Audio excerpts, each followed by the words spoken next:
Dụ. Là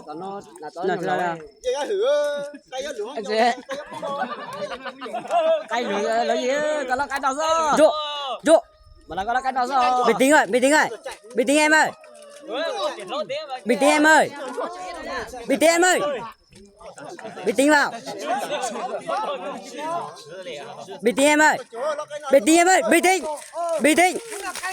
Bình tĩnh em ơi. Bình tĩnh em ơi. Bình tĩnh. Bình tĩnh em ơi. Bình tĩnh em ơi. Bình tĩnh em ơi. Đánh thật. Thật xuân, thật xuân. Thật xuân. Thật xuân.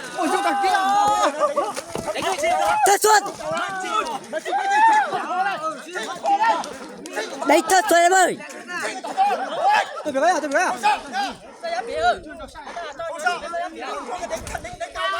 Mất chuyện rồi. Anh em nói chuyện đó nhá.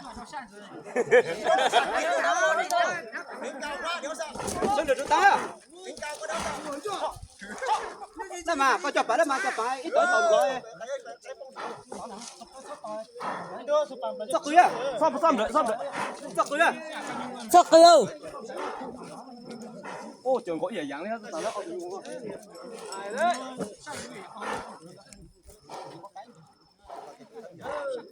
Con này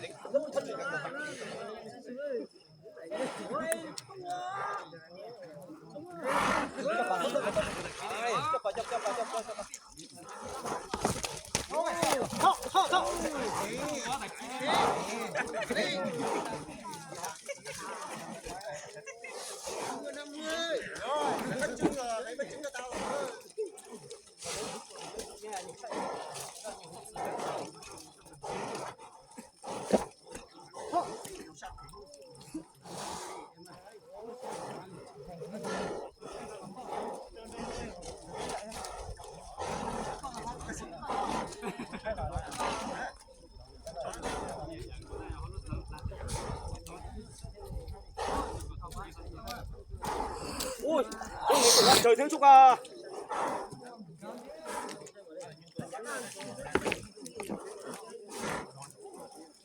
Xuân là đu tát ta.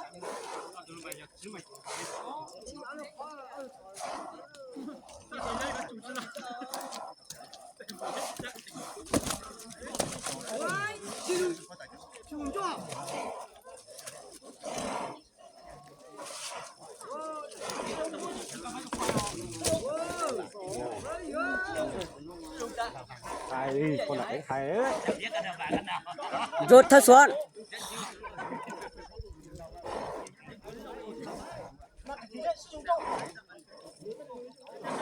Nó lại rồi nhung cu vào trong con mà đi ra. Thật xuân. Thật xuân. Đánh thật.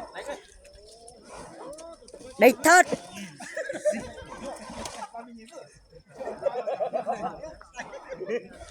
Rút thật.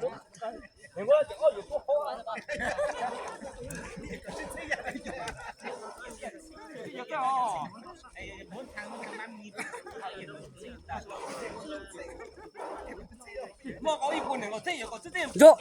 Rút. Mẹ 6 tháng. 6 tháng cái gì luôn? Luôn nó là cứ tại nó sáng chiều á. Thằng gì nữa mà thằng là Rút. Rút. Cho rút.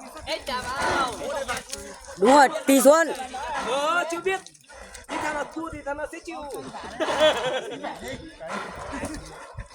Mà có sự gì nhau nhỉ? Bắt chi đâu? Bắt chi đâu? Rút thật xuân. Cháu có đi từ bắt chi rồi. Bắt chi đâu? Rút tỷ xuân. Tỷ thất. Tỷ thất đẩy lên đúng rồi, đẩy lên. Đẩy. Đúng rồi, đẩy. Thất. Tỷ thất xuân. Thất xuân. Thất. Đánh thất em ơi.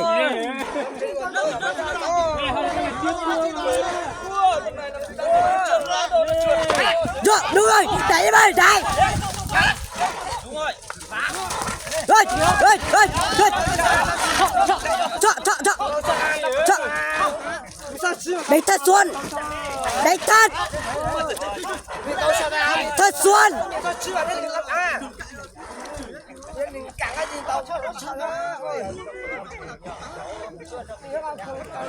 Đánh thật Xuân em ơi.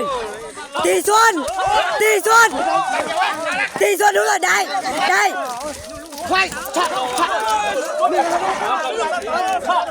Tỷ thật Xuân.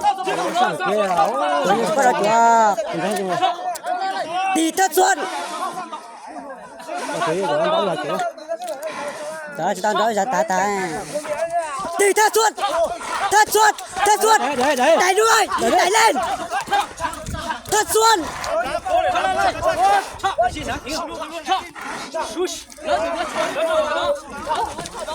Đúng rồi. Đúng rồi em ơi.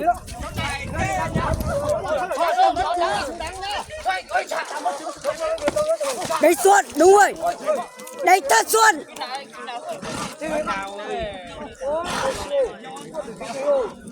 Đánh thật Xuân em ơi. Tỷ Xuân. Bình tĩnh ơi. Dư sức. Đúng rồi, đẩy lên ơi. Đúng rồi, đẩy lên. Đúng rồi. Đẩy lên. Đẩy mạnh vào. Đẩy lên đúng rồi. Tỷ thật Xuân em ơi. Bình tĩnh ơi. Bình tĩnh ơi em ơi. Bình tĩnh, giữ sức vào. Đúng rồi, đẩy lên. Đẩy mạnh vào.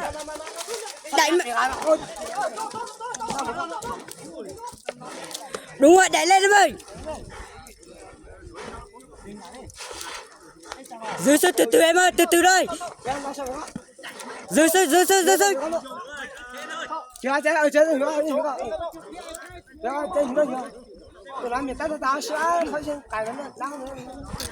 Từ em ơi, từ thôi.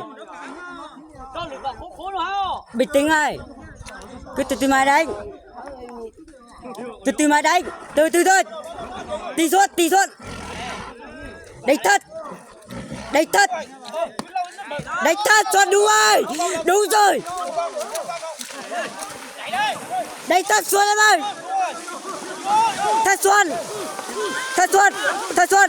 đúng rồi. Vào luôn em ơi. Vào. Đúng rồi. Mất chi đây. Em ơi. Từ đấy từ ơi. Thật Xuân. Thật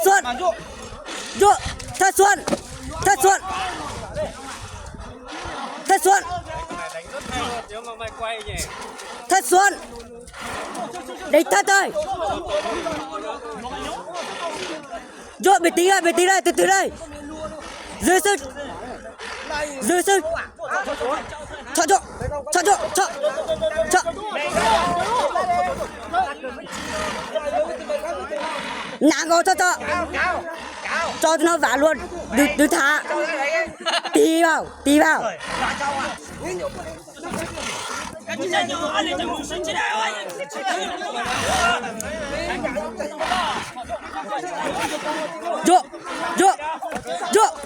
Vô vả. Tập đánh đi em ơi, tập đánh đi. Đi đòn phê đấy. Tập đánh đi em ơi. Bình tĩnh ơi. Phê đấy. Bình tĩnh ơi. Tỷ Xuân. Đâu khẽ đâu. Cái thằng đó sát thế, đừng đó sát thế. Cái thằng đó chữa à. Giờ cái thằng đó sát thế. Vô nạc khẽ vô. Nạc đúng rồi. Cho thật chưa. Vô. Vô nạc khẽ vô. Tí gạo áo à. Tu. Nạc khẽ áo à. Tỷ Xuân đúng rồi. Tỷ Xuân. Đây, từ đây. Vào.